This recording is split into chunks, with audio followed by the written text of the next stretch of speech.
Have you ever felt a chill run down your spine or have a sense that something isn't quite right? In this channel, we dive deep into the realm of the mysterious and the unknown. From chilling encounters with cryptids to baffling events that defy logic, we explore the stories that will make you completely question your own reality.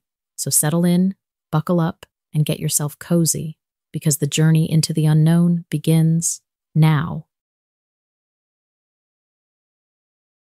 Corporal James Harris had always been a skeptic. In his 6 years of service with the Army, he had seen enough to make him question just about everything. But what happened to him on this day was absolutely insane. War zones were filled with stories, the kind soldiers told to break the tension. Stories about ghosts, strange lights, and curses. Harris usually rolled his eyes at these tales, but his views changed during his last deployment in the Middle East, deep inside the unforgiving desert. It was the height of summer, and the heat was unbearable. Harris's unit had been tasked with a routine patrol near an abandoned village that intelligence suggested could be used as a staging area by insurgents. The village was nothing more than a collection of crumbling stone buildings, their walls bleached white by the relentless sun. It looked like it had been deserted for decades, perhaps even centuries, because of the heat. They arrived in the early morning, hoping to avoid the worst of the heat. Captain Williams, the unit leader, ordered the men to sweep the area, check the buildings, and secure a perimeter. Harris was paired with his buddy, Private Mike Ortega, a wiry kid with a quick smile. They'd been through a lot together, and Harris trusted him with his life. "Man, this place gives me the creeps," Ortega said as they moved through the village. His voice echoed slightly in the empty streets. "Yeah, it's definitely creepy," Harris agreed, kicking a loose rock. "Let's just get this over with and get back to base." They entered one of the larger buildings, what looked like it might have been a small marketplace once. The interior was cool and dim, a relief from the scorching sun outside. The walls were covered with strange symbols, faded and almost invisible, etched into the stone. Harris ran his fingers over them, feeling the rough grooves. "What do you think these mean?" Ortega asked, looking over Harris's shoulder. Harris shrugged. "No idea. Probably just some graffiti. Nothing to worry about." They continued their sweep, finding nothing but dust and sand. After confirming the building was empty, they radioed in and moved to the next one. The whole village was like that, silent, abandoned, and devoid of any sign of life. By noon, they had checked every building and found no evidence of recent activity. The unit regrouped near the center of the village. Captain Williams stood in the shade of a withered tree, wiping sweat from his forehead. "Looks like a false alarm," he said, "but command wants us to set up a temporary observation post here. We'll stay overnight, keep an eye on things, and head back in the morning." The men didn't argue. Orders were orders. They set up a makeshift camp, using the shade of the buildings to escape the worst of the heat. Harris and Ortega were assigned the first watch, and they took positions on a rooftop overlooking the village. As the day wore on, the heat became unbearable. The sun beat down, turning the stone buildings into ovens. Harris drank water from his canteen, feeling the sweat drip down his back. Ortega sat beside him, scanning the horizon through binoculars. "See anything?" Harris asked. "Nothing," Ortega replied. "Just sand and more sand. How much you want to bet nothing transpires?" Harris chuckled. "I'm not taking that bet, but I can say this is grueling. Sitting around in this heat is going to kill me." The hours dragged on, and eventually, the sun began to set. The temperature dropped, and the men began to relax, enjoying the cooler air. Harris and Ortega chatted quietly, swapping stories about home and making plans for their next leave. Just as night fell, a strange sound broke the silence. It was a low, mournful wail, like the wind howling through a narrow canyon. Harris and Ortega stopped talking, straining to hear. The sound seemed to come from everywhere and nowhere, echoing off the walls of the buildings. "What the hell is that?" Ortega whispered, his voice tight. Harris shook his head. "I don't know. Wind, maybe? At least that's what I'm hoping." The wail continued, rising and falling, and then it stopped as suddenly as it had started. The silence that followed was thick and heavy, pressing down on them. Harris shivered, despite the heat. "Maybe we should check it out," Ortega suggested, his hand on his rifle. Harris nodded. "Yeah, let's go." They climbed down from the rooftop and moved towards the center of the village. The rest of the unit was already on high alert. Captain Williams met them near the old marketplace. "Did you hear that?" Williams asked, his face tense. "Yeah," Harris replied. "Sounded like it came from over there." He pointed towards the far end of the village. Williams nodded. "All right, you two come with me. The rest of you, hold your positions." Harris, Ortega, and Williams moved cautiously towards the sound's source. The night was dark, with no moon, and the only light came from their flashlights. They reached a small courtyard, surrounded by crumbling walls. The air was still, the only sound their own breathing. "Maybe it was just the wind," Harris said, trying to keep his voice steady. Williams shook his head. "No, that didn't sound like wind. It sounded totally different." They stood in silence, listening. The wail did not return, but Harris felt a growing sense of unease. The shadows seemed to shift and move, and he could have sworn he saw something flicker at the edge of his vision. He turned his flashlight, but there was nothing there. "Let's head back," Williams said finally. "Nothing here." They turned to leave, and that's when they saw it. A figure, standing in the doorway of one of the buildings. It was tall and shrouded in darkness, its features obscured. Harris froze, his flashlight beam fixed on the figure. "Who's there?" Williams called out, raising his rifle. The figure didn't move, didn't speak. It just stood there, a dark silhouette against the stone wall.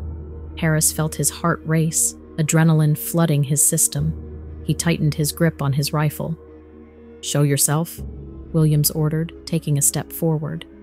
The figure remained still, and then slowly it began to dissolve, fading into the darkness. Harris blinked, thinking his eyes were playing tricks on him, but the figure was gone. The doorway was empty. "What the hell?" Ortega muttered, his voice shaking. Williams lowered his rifle, his face pale. "All right, back to camp. Now." They retreated to the camp, their nerves on edge.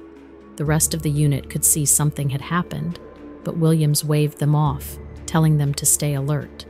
Harris and Ortega took up their positions on the rooftop again, but neither of them could shake the image of the figure. The night passed slowly, every sound making Harris jump. The wailing didn't return, and there were no more sightings of the figure. By dawn, the village was bathed in the soft light of the rising sun, and the sense of dread that had filled the night seemed to dissipate. Williams called a meeting, his face drawn and tired. "I don't know what we saw last night," he said, "but I don't want it to sway your minds and get you off track. We need to stay focused, but we're done with this place for now. Pack up, and we'll head back to base." The men didn't argue. They packed up their gear, eager to leave the village behind. As they loaded up the vehicles, Harris glanced back at the buildings, half expecting to see the figure again. But the village was empty, silent, except for the sand blowing in every corner. They drove away, leaving the village to its ghosts. Harris sat in the back of the truck, Ortega beside him. Neither of them spoke, but Harris knew they were both thinking the same thing. They had both seen something out there in the desert, something that couldn't be explained, and they were expected not to talk about it. Back at the base, they filed their reports, leaving out the details that wouldn't make sense to their superiors. They knew no one would believe them if they mentioned the figure or the wailing. It would be dismissed and buried in paperwork. Months later, Harris was back home, the memory of that night still fresh in his mind. He couldn't forget the figure, the way it had stood there, watching them. He found himself wondering about the village, its history, and the people who had lived there, and what had been left behind. He never got the answers he sought.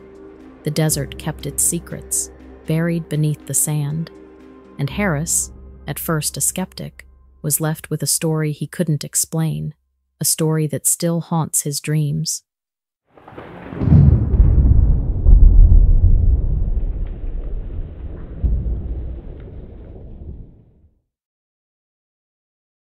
The Florida Everglades is a place that feels like it belongs to another world. Stretching across a vast expanse of southern Florida, it's a mix of swamps, sawgrass marshes, and dense mangroves. It's the kind of place where you can lose yourself among the winding waterways and never find your way back. The Everglades are home to alligators, panthers, and a host of other wildlife. But it's the creatures you don't see in the brochures that make the place truly unnerving. That's what Jake found out the hard way. Jake was an amateur herpetologist and had been obsessed with reptiles since he was a kid. Growing up in Miami, he spent most of his weekends exploring the wilds of the Everglades, catching and releasing snakes, lizards, and the occasional small alligator. To him, the Everglades were a second home, a place where he could be alone with his thoughts and his camera, documenting the wildlife he loved so much. One Friday evening in late August, Jake decided to take a solo trip deeper into the Everglades than he had ever been. He had heard rumors from other wildlife enthusiasts about a particularly large and rare species of snake that had been spotted in the area. Jake was determined to find it. He packed his backpack with essentials: water, snacks, a flashlight, a first aid kit, his camera, and a sturdy machete, just in case. By the time he reached the edge of the Everglades, the sun was already dipping below the horizon, painting the sky in shades of orange and pink. Jake parked his beat-up pickup truck at a small, unmarked trailhead that only a few locals knew about. He locked the truck and set off on foot, the familiar sounds of the Everglades filling his ears, the chirping of crickets, the croaking of frogs, and the occasional splash of something large moving in the water. He followed a narrow trail through the sawgrass, the light of his flashlight cutting through the growing darkness. As he moved deeper into the swamp, the air grew thick with humidity, and the buzzing of mosquitoes became relentless. Jake swatted at them absently, more focused on the trail ahead. He had been walking for about an hour when he heard it, a rustling in the underbrush, followed by a low, guttural hiss. Jake stopped. He turned off his flashlight, plunging himself into darkness. He stood still, listening. The hiss came again, closer this time. Jake slowly reached into his backpack and pulled out his camera. He turned it on and lifted it to his eye, scanning the area through the viewfinder. At first, he saw nothing but shadows and tangled vegetation. Then, in the distance, he caught a glimpse of movement, something large and dark, slithering through the underbrush. It was too big to be a snake, too low to the ground to be an alligator. Jake's curiosity got the better of him. He crept forward, careful not to make a sound. He pushed through the thick vegetation, his camera ready. The rustling grew louder, and the hissing more pronounced. He rounded a large cypress tree and stopped dead in his tracks. There, not 20 feet away, was a creature unlike anything Jake had ever seen. At first glance, it looked like a large reptile, but its posture was all wrong. It was crouched low to the ground, its long, muscular tail swaying behind it. Its body was covered in dark, scaly skin, like that of a lizard, but it was much larger, easily 6 feet long from head to tail. Its limbs were strong and muscular, ending in clawed hands and feet. But the most striking feature was its head. It had a long, narrow snout filled with sharp teeth, and its eyes glowed with an eerie yellow light. The creature turned its head, its eyes locking onto Jake. It hissed again, the sound low and menacing like a warning. Jake slowly raised his camera, his hands shaking, and snapped a photo. The flash went off, and the creature reacted instantly. It reared up on its hind legs, standing at full height, towering over Jake. Jake stumbled backward. The creature let out a low growl, baring its teeth. In that moment, Jake knew he was in serious danger. He turned and ran, crashing through the underbrush, his flashlight swinging wildly in his hand.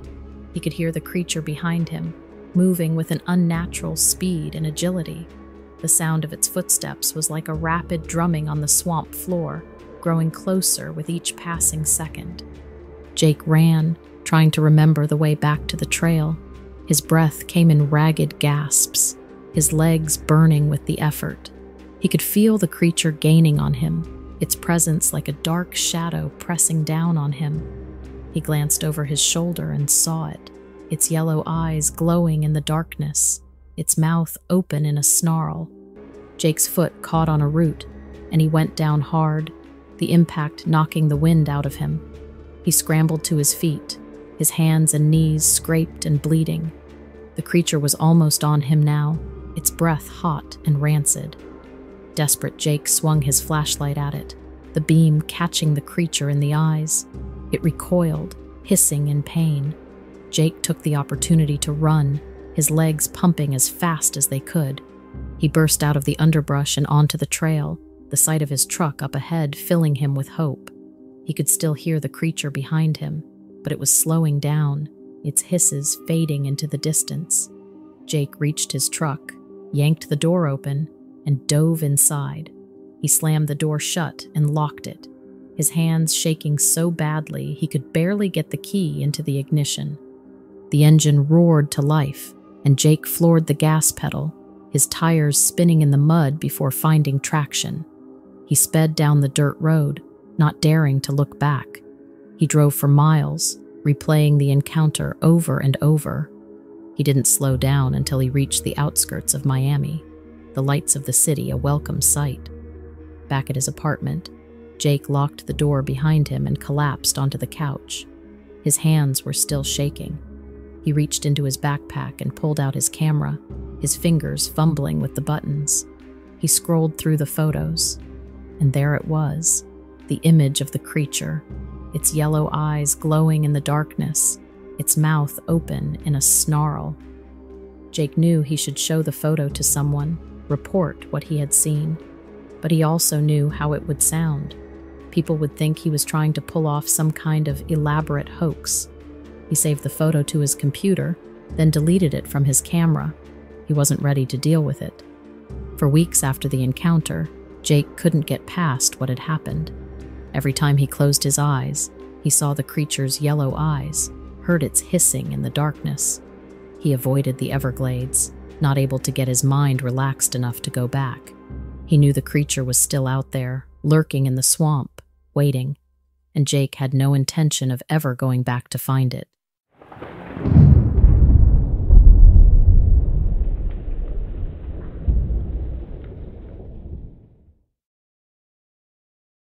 Laura Mitchell loved hiking. Living in Michigan's Upper Peninsula gave her plenty of opportunities to explore the rugged wilderness. One of her favorite spots was the Huron Mountains, a remote and wild area known for its dense forests, hidden lakes, and rocky peaks. It was a place that felt untouched, like stepping back in time. Laura loved the isolation. One weekend in early October, Laura decided to take a trip to the Huron Mountains. She needed a break. The forecast promised clear skies and mild temperatures, perfect for a few days of hiking and camping. She packed her gear, tent, sleeping bag, food, and plenty of water, and set off early on a Friday morning. The drive from her home in Marquette to the trailhead took about 2 hours. As she drove, the scenery changed from the small city to rolling hills covered in trees. The leaves were starting to turn. Laura felt her body relax as she left civilization behind. She parked her car at a small, unmarked trailhead, a spot she had discovered a few years ago. It wasn't well known, which meant she could usually hike for miles without seeing another soul. She strapped on her backpack, locked her car, and set off down the narrow trail. After hiking for a few hours, Laura reached one of her favorite spots, a small, secluded lake surrounded by tall pines.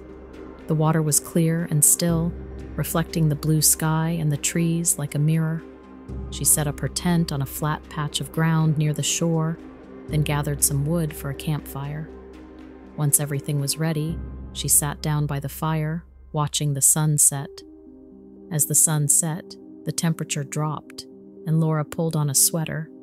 She cooked a simple dinner over the fire. After dinner, Laura sat by the fire for a while, listening to the sounds of the forest. The fire crackled softly. She had brought a book, but the peacefulness of the evening made her reluctant to do anything but sit and enjoy the moment. Suddenly, Laura felt a strange sensation wash over her. The air seemed to change, the calmness replaced by a weirdly vibrating tension. The sounds of the forest grew quieter, and she had the unsettling feeling of not being alone. She glanced around, her eyes scanning the darkness beyond the circle of light cast by her campfire. There was nothing there, just shadows and trees. Laura told herself she was being paranoid. She was alone in the wilderness, miles from the nearest town. There was nothing to worry about. She stood up, walked over to the edge of the lake, and stared out at the water. It was dark now, the surface reflecting the stars. That's when she saw it, a movement in the water, a ripple that spread out from the center of the lake. At first, Laura thought it was a fish, but then she saw something rise out of the water. It was a head, dark and shiny, with eyes that glowed in the dim light. The creature was large, much larger than any animal she had seen before. Its eyes were fixed on her, unblinking. The creature's head rose higher, revealing a long serpentine neck. It looked like something out of a myth, like a dragon or a sea serpent. She could see scales glistening in the starlight, and its mouth opened slightly, showing rows of sharp teeth. The creature let out a noise that seemed to vibrate in Laura's chest. It was a sound she had never heard before, deep and guttural. The creature's eyes glowed brighter, and it began to move toward the shore, its body sliding through the water with a smooth, serpentine motion. Panic surged through Laura. She turned and ran back to her campfire. She grabbed her flashlight and shone it toward the lake. The beam cut through the darkness, illuminating the creature. It was closer now, its head rising above the water like a snake. Laura could see its body, long and sinuous, stretching out behind it. She stumbled back, nearly tripping over her own feet. What was this thing? How could it be real? She had heard stories of strange creatures in the lakes of the Upper Peninsula, but she had never believed them. Until now. The creature stopped, its head swaying slightly as it watched her. It made another low, rumbling sound, and Laura felt a wave of fear wash over her. She turned and ran, grabbing her backpack and flashlight. She didn't bother packing up her tent or putting out the fire. She just ran, crashing through the underbrush, desperate to get away. She didn't stop until she reached her car, her breath coming in ragged gasps. The forest around her was dark and silent now. She finally managed to unlock the car and jumped inside, slamming the door behind her. For a long moment, she sat there, her hands gripping the steering wheel. She couldn't believe what she had seen. The creature was real. It wasn't just a story. She took a deep breath, trying to calm down. She needed to think. She needed to get out of there. Laura started the car and drove down the narrow dirt road, her headlights cutting through the darkness. She kept glancing in the rearview mirror, half expecting to see the creature following her. But the road was empty, and the forest was still. When she finally got home, it was well past midnight. She sat in her car for a long time, staring at her hands, still shaking. She didn't know what to do. Over the next few days, Laura tried to go back to her normal routine, but she found herself researching online, reading about other sightings of strange creatures in the lakes of Michigan. She discovered that she wasn't the only one who had seen something unusual. There were stories of lake monsters, creatures that defied explanation, all over the internet. Laura knew one thing for sure. She wouldn't be going back to the Huron Mountains anytime soon, certainly not alone. The thought of that creature was enough to keep her far away. She had always loved the wilderness, the sense of peace and solitude it brought her. But now, that peace was gone, replaced by the knowledge that there were things out there that were horrifying and that defied all explanation.